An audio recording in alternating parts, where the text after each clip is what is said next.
ओम। मंच पर विराजमान हम सबके प्रेरणा स्रोत आदरणीय आचार्य जी, संस्थापक गुरुकुल विश्व भारती रोहतक, उपस्थित शिक्षकगण, प्यारे विद्यार्थियों,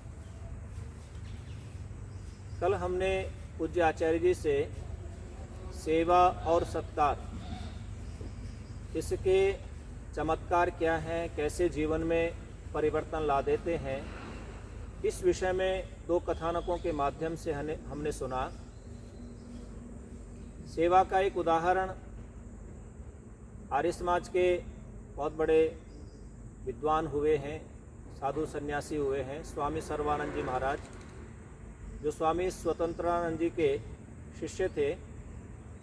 स्वामी स्वतंत्रानंद जी ने 3 मठों की स्थापना की, दयानंद मठ रोहतक और गुरदासपुर में जो मठ है और चंबा के अंदर। तो स्वामी सर्वानंद जी जब आचार्य रामचंद्र जी के नाम से प्रसिद्ध थे और गुरुकुल दयानंद मठ में वो निवास करते थे, चिकित्सा भी साथ में करते थे।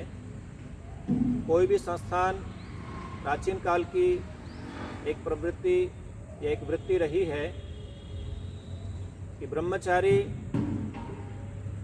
भोजन ग्रहण करके, संग्रह करके और आचार्य के लिए लेकर के आते थे।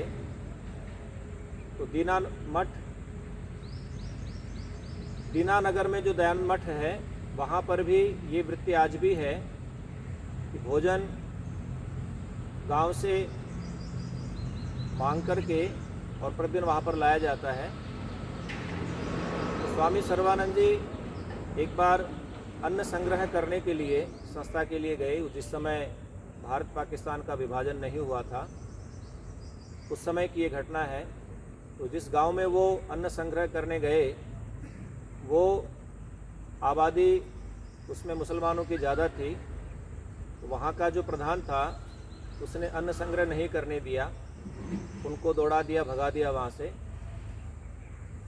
कुछ वर्षों बाद हैजा फैला और जो उस गांव का प्रधान था वो भी उससे पीड़ित हुआ और दयानंद मठ दीनानगर की टोली आचार्य रामचंद्र जी के नेतृत्व में सेवा कर रही थी।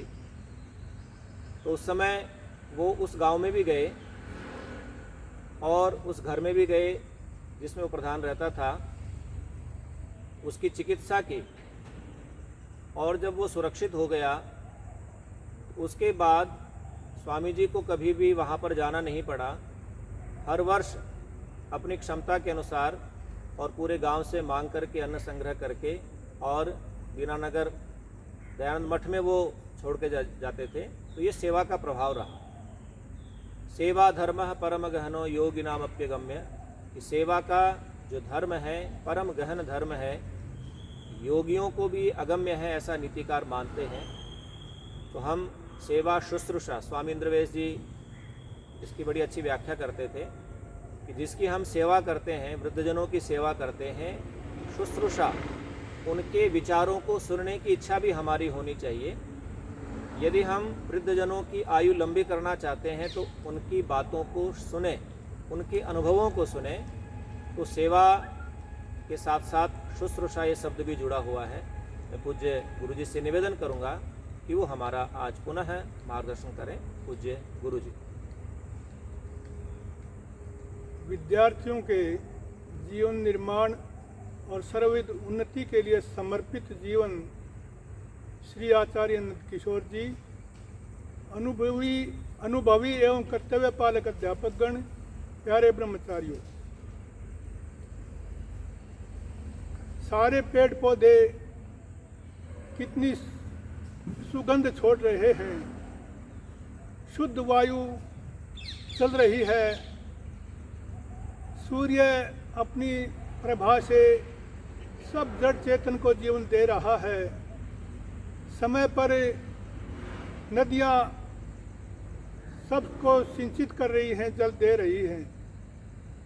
इन्हीं सब बातों को ध्यान में रखते हुए किसी कवि ने एक श्लोक बनाया पद्माकरं दिनकरो विकचीकरोति चन्द्रो विकासयति कैरवचक्रवालं नाभ्यर्थितो जलधरोऽपि जलं ददाति संत स्वयं परहितेषु कृताभियोगा। सूर्य कमल को खिलाता है, क्या सूर्य को कमल से कुछ स्वार्थ है? नहीं। चंद्रमा रात को कुमुदनियों को खिलाता है, चंद्रमा को कुमुदनी से कुछ नहीं लेना।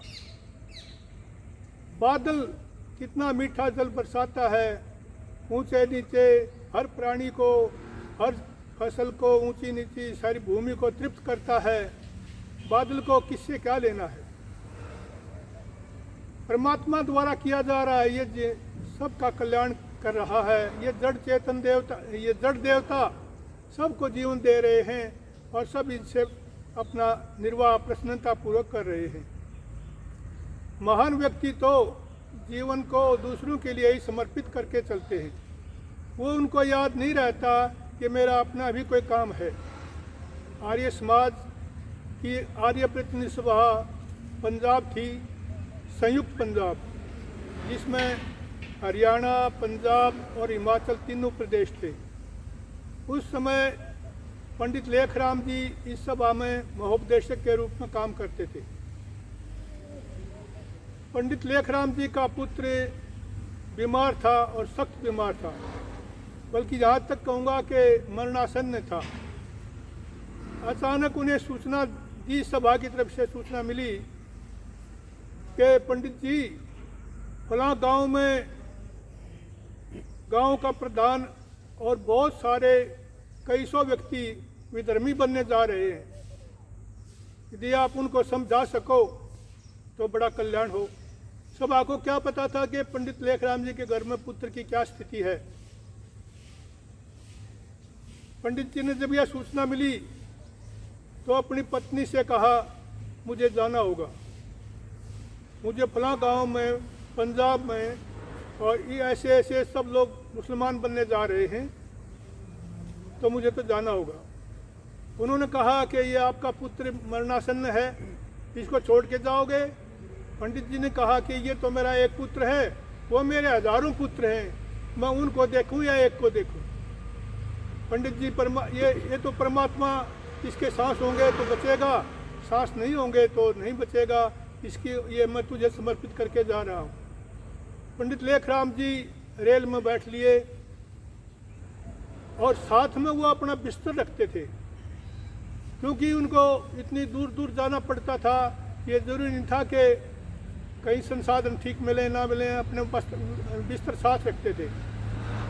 पंडित जी ने पूछा उस गांव का स्टेशन कितनी दूर है, तो बैठे हुए लोगों ने बताया कि स्टेशन तो वहाँ है ही नहीं, लेकिन गांव नज़दीक लग रहा है, गांव आने वाला है, अगला स्टेशन गांव से काफ़ी आगे है। पंडित जी ने विचार किया क्या किया जाए। पंडित जी ने ज़्यादा चिंतन ना करके एकदम से निर्णय ले लिया कि मुझे कूद जाना चाहिए। बिस्तर को छाती पर लगा करके वे रेल से कूद गए। उनके घुटने फूट गए, पत्थरों की चोटें लगी और वे उस गांव में पहुंचे। गांव में पहुंच करके उन्होंने गांव वालों को इकट्ठा किया, भाई अपनी समस्याएं बताओ, आप लोग क्यों अपने धर्म को, अपनी संस्कृति को छोड़ के जा रहे हो, इसमें ऐसा आपने क्या कमी देख ली? इस तरह की बातें वे कर रहे थे। लोगों ने पूछा कि जी आप कौन हैं? उन्होंने बताया कि मैं ऐसे ऐसे आर्य प्रतिनिधि सभा की तरफ से आया हूँ। ये आपको चोट कैसे लग गई? भाई स्टेशन था नहीं, मुझे उतरना ज़रूरी था, मैंने छलांग लगा दी। गांव का मुखिया और सभी व्यक्ति इतने प्रभावित हुए, इतने उनको इतना अपनापन हुआ, इतनी श्रद्धा बढ़ी उनके प्रति कि उन्होंने कहा कि जिस धर्म में ऐसे ऐसे व्यक्ति हों जो हमारे लिए अपना जीवन तक की परवाह नहीं करते, तो हमें अपने धर्म को नहीं छोड़ना है। तभी पंडित लेखराम को एक तार मिला जिसमें उनके पुत्र के दिवंगत हो जाने की सूचना थी।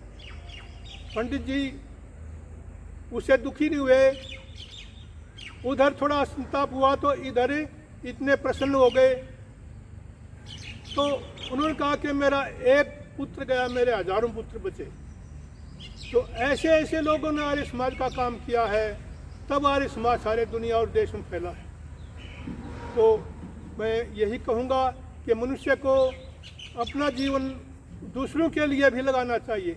केवल अपने लिए तो सभी जीते हैं, लेकिन औरों के लिए भी जीने वाले के लिए जीवन लगाएं तो समझो उनका जीवन सार्थक है। ओ धन्यवाद आदरणीय गुरुजी का। एक सुंदर कथानक के माध्यम से जो सत्य घटना है उसके माध्यम से हमको अवगत कराया कि हम अपना जीवन परोपकार के लिए, दूसरों का कल्याण करने के लिए, दूसरों को विधर्मी होने से रोकने के लिए, और जो सत्य धर्म है, वैदिक सनातन धर्म है, उस धर्म से जोड़े रखने का हमें निरंतर प्रयत्न करना है। कितने कितने ऐसे वीर बलिदानी इस सनातन वैदिक धर्म में उत्पन्न हुए हैं जिन्होंने अपने प्राणों को तुच्छ समझ करके इस जाति की रक्षा के लिए, और आर्य समाज ने तो ऐसे बहुत सारे बलिदान दिए हैं। मासे राजपाल जी का बलिदान हुआ, स्वामी श्रद्धानंद जी का बलिदान हुआ, इस प्रकार के बलिदान, और पंडित लेखराम जी का भी बलिदान इसी कारण से हुआ। तो ऐसे बलिदानी व्यक्तित्व हमारे जीवन के लिए प्रेरणा के आधार हैं। हम इनको अपने जीवन में उनके अनुभवों को, उनके कृतित्वों को अपना करके अपने जीवन को उन्नत करने का निरंतर प्रयास करेंगे। पूज्य आचार्य जी का बहुत बहुत धन्यवाद, आभार।